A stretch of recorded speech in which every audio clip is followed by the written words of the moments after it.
Welcome to County Portal, your simple source for local government services and public records. Let's get started. Do FBI agents always have to identify themselves? It's a question we see play out in movies and TV shows all the time, but the real-world answer is more nuanced than a simple yes or no.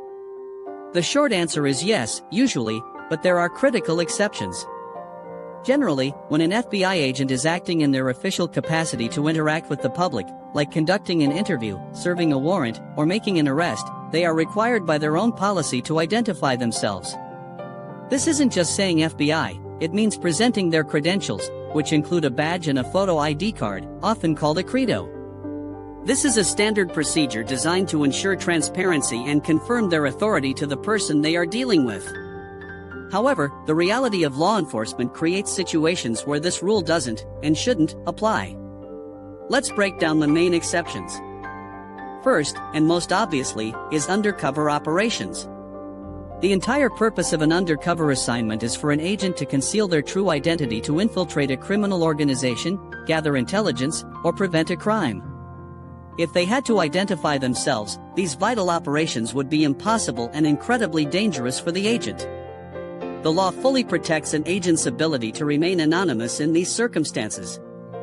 The second major exception involves officer and public safety. This is often referred to as exigent circumstances.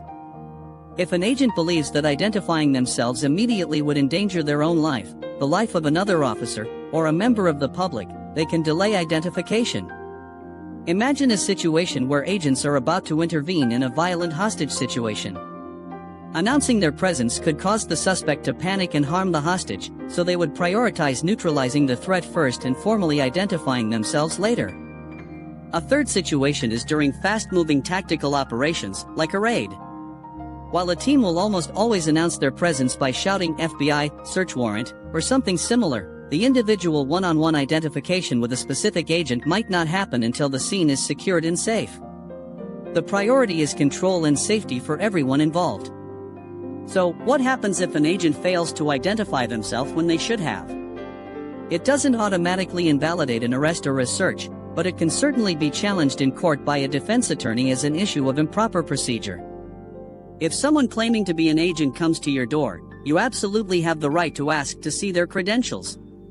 A legitimate agent will understand and expect this.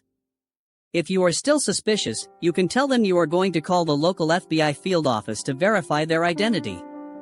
In summary, while the standard protocol is for FBI agents to identify themselves during official business, the critical needs of undercover work and the immediate demands of public safety provide clear, legal exceptions to this rule.